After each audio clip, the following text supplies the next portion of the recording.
दुनिया का कोई भी धन हो, दुनिया का कोई वैभव हो, दुनिया का कोई सुख हो, यदि उस सुख को, उस वैभव को संसार के मनुष्य को चाहिए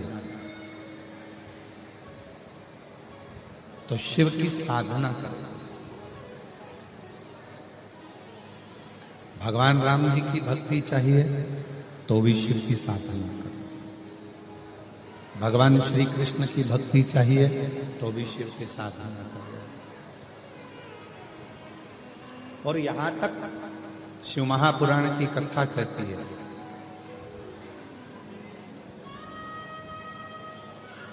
ऐसा कोई सिंहासन नहीं है जिस सिंहासन पर आप नहीं पहुंच सकते, पर उस सिंहासन पर पहुंचने के लिए आपको शिव की साधना करना पड़ेगा, भगवान शंकर की भक्ति करना पड़ेगा। अपने मन में, अपने बुद्धि में, अपने चित्त में, अपने हृदय में एक नम्रता का, एक दया का भाव लाना पड़ेगा।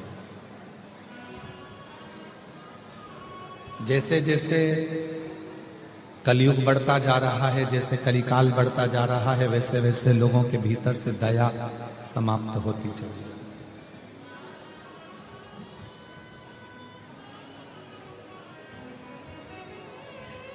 जैसे जैसे कलिकाल बढ़ रहा है, दिखावा, प्रपंच, पाखंड, ढोंग, ढकोसला और ना जाने क्या क्या आडंबर दुनिया में छाता जा रहा है। भक्ति कम होती जा रही है, भक्ति कम होती चली जाएगी, आडंबर ज्यादा होता चला जाएगा। भक्ति कम होती चली जाएगी, पाखंड ज्यादा होता चला जाएगा। भक्ति कम होती चली जाएगी, दिखावा ज्यादा होता चला जाएगा।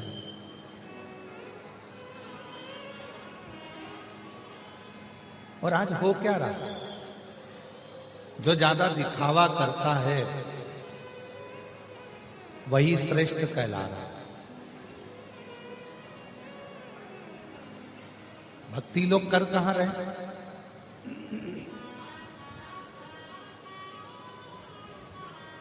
आज लोग भगवान के भजन से, आज लोग भगवान की भक्ति से, भगवान के स्मरण से, भगवान के नाम जाप से बहुत दूर हो गए। और इस मामले में हम तो आप लोगों से कहते हैं, बड़े से बड़ा संत भी आज के समय में केवल दिखावा करने में लगा हुआ है। तुम जो श्रोता हैं, सुनने वाले हैं, गृहस्थ आश्रम में रहने वाले हैं, तुम उन संत से भी बड़े हो जो कम से कम समय निकालकर भगवान को एक लोटा जल तो चढ़ा रहे हैं।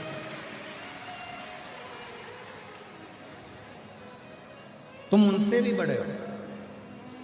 कम से कम समय निकालकर भगवान के मंदिर जा रहे हो, समय निकालकर भगवान के मंदिर में पहुंचकर एक लोटा जल चढ़ा रहे हो। जो जितना जितना दिखावा कर कर कर बहुत महान बनता चले जाता है, वो परमात्मा की भक्ति से बहुत दूर हो जाता है। उसके मुख से भगवान का नाम निकलता ही नहीं। वो मंदिर, देवालय, शिवालय जा ही नहीं सकता, क्योंकि उसको आडंबर से फुर्सत नहीं, उसको दिखावे से फुर्सत।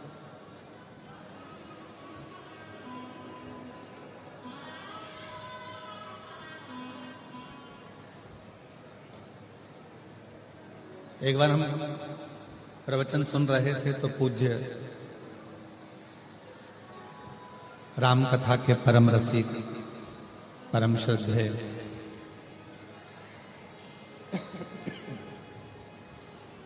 श्री मोरारी बापू जी ने एक बात कही थी।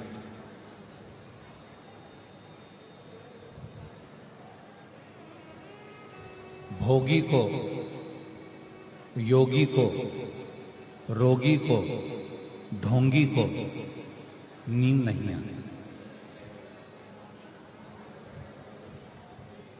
जो योगी है, योग में लगा हुआ है, परमात्मा की भक्ति में लगा हुआ है, उसको भी नींद नहीं आती कि भगवान की भक्ति को कैसे प्राप्त करें।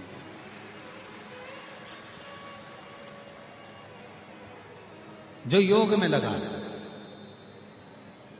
एक रोगी व्यक्ति होता है जिसको रोग लग गया, उस रोगी को भी नींद नहीं आती क्योंकि रात भर उसको कष्ट होता है शरीर में। एक भोगी जो भोग में डूबा हुआ है, काम वासना में डूबा हुआ है, आसक्ति में डूबा हुआ है, उसको भी नींद नहीं आती।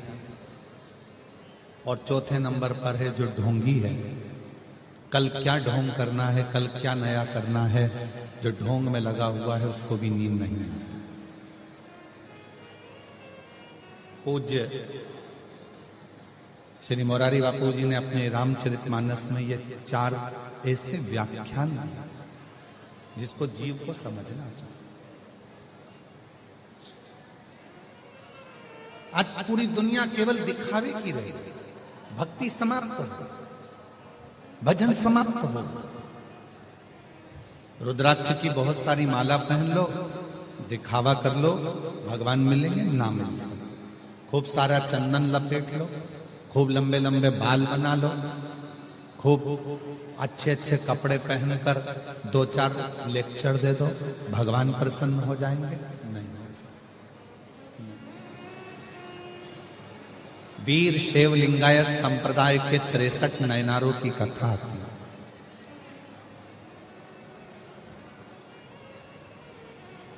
जब आप लोग फ्री रहें तब उन 63 नयनारों की कथा का स्मरण करें। वीर शैव लिंगायत संप्रदाय में भगवान शंकर के 63 भक्तों की ऐसी कथा आती है कि जिन्होंने दिखावा नहीं करा, वो दिखावे से परे है, दिखावे से दूर।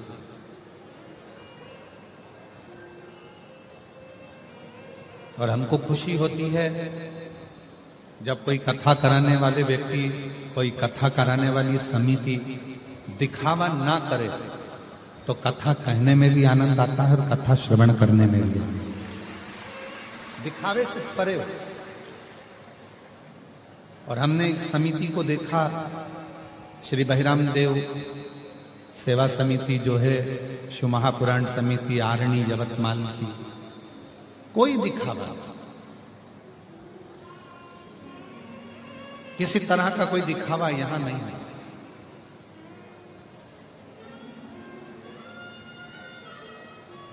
कथा सुनना है, स्मरण करना है, सेवा करना है, इसमें दिखावे की जरूरत नहीं। मेरी जीजियों, मेरे जीजाओं, मेरी बेटियों, मेरे बेटाओं, मेरे बुजुर्ग माँ बाप, याद रखना, शंकर भगवान को पाने के लिए कल भी कथा में कहा था, भीतर मन में दया रखिए, विश्वास रखिए, आडंबर से दूर रही है और शिव जी को अपने हृदय में बिठाने का प्रयास करिए। शंकर तुम्हारी चित्त वृत्ति में बैठे। अब यहां कौन सा दिखावा हो रहा? आप सब बैठे हो, आप लोगों के लिए ना तो गद्दा लगा है, ना गादी लगी है, ना कोई बिठाने की व्यवस्था है, नीचे पूरा कीचड़ भरा पड़ा है, पूरी मेटिन कीचड़ में लथपथ है, पंडालों में जगह नहीं है, बाहर के पंडाल उड़ चुके हैं, फट गए हैं, लोगों ने अपना अपना एक एक तिरपाल, छाता, पन्नी, साड़ी जो लगा सकते हो वो लगा लगा कर बैठे हो। रोड तक शिव भक्त बैठे हुए हैं, पूरे ग्राउंड में कहीं जगह नहीं है और पूरा ग्राउंड कीचड़ से लथपथ है। पूरा सुबह 6 बजे फिर पानी आ गया था, 5-6 बजे फिर पानी गिरना चालू हो गया था, फिर कीचड़ हो गया।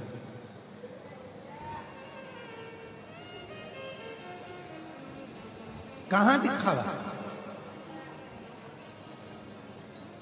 ये आरणी की जो भूमि है, ये आरणी की जो जगह है, ये यवतमाल जो जिला है, यवतमाल की जो भूमि है, आरणी की जो भूमि है, जो हमने पहले दिन कथा में कहा था कि पूरे यवतमाल जिले को कहीं से भी उठाकर देख लो, पूरे यवतमाल जिले में मेरा शिव ही शिव मिलेगा और शिव के ही भक्त मिलेंगे।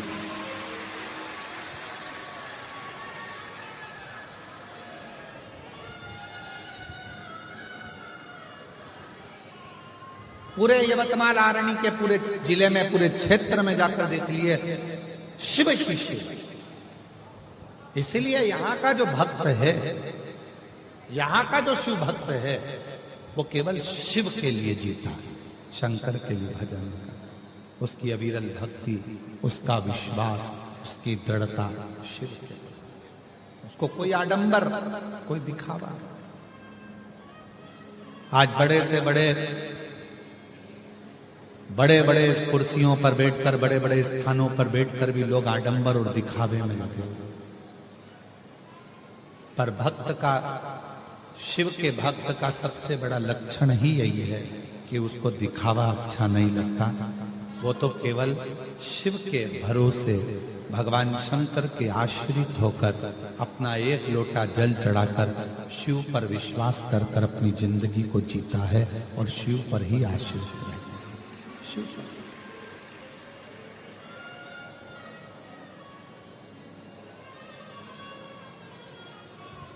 अभी हम जयपुर में थे, 2 दिन हम सबसे मिलते हैं, 5वां दिन छठा दिन, और मिलने का समय भी लगभग पक्का रहता है। शाम के 7 बजे मिलते हैं, 7:30 बजे उठ जाते हैं। पूरे 7 दिन में केवल 2 दिन मिलना होता है, चाहे वो कोई भी आए। शाम को 7 बजे से 7:30 बजे हम सबसे बस आधा घंटा। अब आधा घंटा में आप लोग कैसे मिलोगे, क्या बोलोगे? श्री शिवाय नमस्तुभ्यम बोलो, हाथ जोड़ो, प्रणाम करो, चलते हैं। हम आप लोगों से ज्यादा बात भी नहीं करते।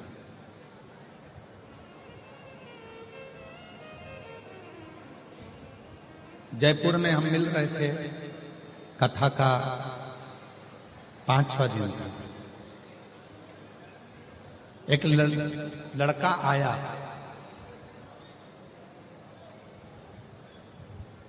पढ़ाई कर रहा था, अच्छा विद्या अध्ययन कर चुका था, जॉब कर रहा था कहीं। उसने कहा, गुरुजी शिव महापुराण में कोई ऐसा उपाय बता दो कि मैं चांद को छू लूं।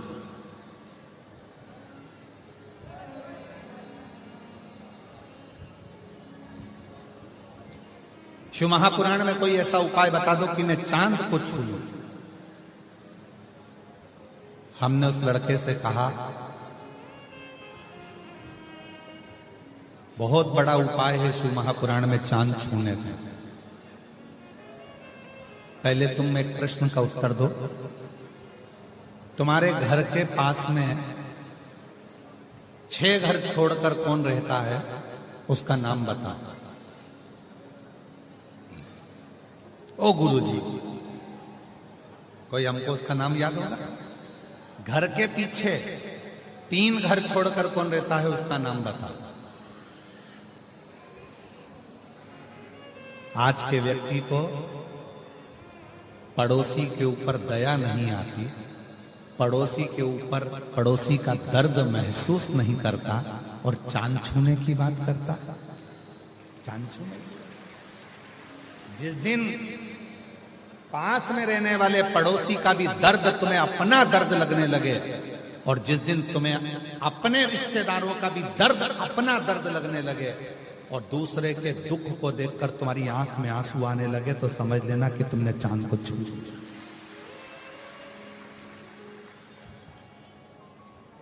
चांद छूने से पहले घर में रहने वाले माता पिता का दिल तो छू कर देखो।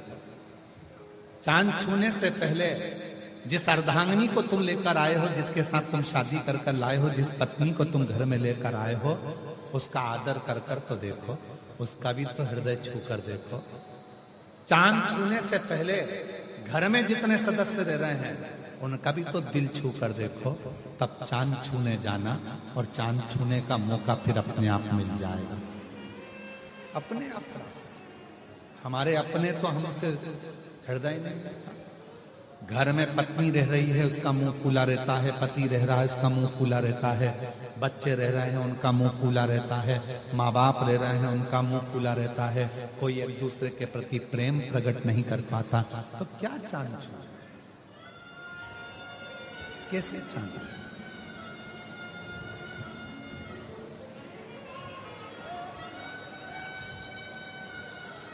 और मत बुरे कर्म कर बंदे वरना पछताएगा, भगवान की आंखों से तू बच नहीं पाएगा, तू बच नहीं पाएगा। अरे ओ अज्ञानी मत करना, अरे ओ अज्ञानी मत करना, तेरे कर्म का फल भी तू ही पाएगा, जैसा किया तूने तेरे आगे आएगा।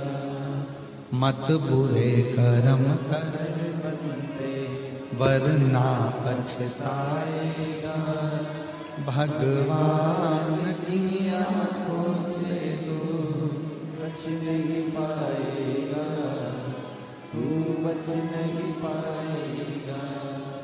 अरे ओ अज्ञानी मत करना। चांद बाद में छूना, पहले अपने हृदय को छू, आडंबर से दूर हो जा, दिखावे से दूर हो जा। और आरणी की इस पवित्र कथा में यवतमाल की भूमि पर कहूं, जितने भी श्रोता भाई बहन पंडाल में कथा सुन रहे हैं, पंडाल के बाहर सुन रहे हैं, चाहे आस्था चैनल पर सुन रहे हैं, चाहे फेसबुक यूट्यूब पर सुन रहे हैं, चाहे सोशल मीडिया पर सुन रहे हैं, जीवन में कितना भी तकलीफ आ, कितना भी दुख आ जाए, कितना भी कष्ट आ जाए, कितनी बड़ी बीमारी हो जाए और कितना भी दुख सामने आकर खड़ा हो जाए, कोई तुमसे कहे कि हम तुमको वहां लेकर चलते हैं, वहां पर ऐसा व्यक्ति है तुम्हारा दुख हर लेगा, वहां ऐसा व्यक्ति है तुम्हारा कष्ट हर लेगा, किसी पर भरोसा मत करना। अपने घर में से तांबे का एक लोटा उठाना, पानी भरना मटके का, हंडे का, और लेकर सीधे शंकर के मंदिर में जाना चालू कर देना, तुम्हारा दुख कटना प्रारंभ। किसी आडंबर में मत जाना, किसी दिखावे में मत जाना। जैसे जैसे कलयुग बढ़ेगा, स्वयं तुम रुका जी कर रहे हैं चंचुला। और शिव महापुराण का सार्थत्व, जब शिवपुराण विराम होती है, आपने पूर्व में भी जहां शिवपुराण सुनी होगी, जो श्रोता पुराने सुनने वाले बैठे होंगे वो जानते हैं, शिव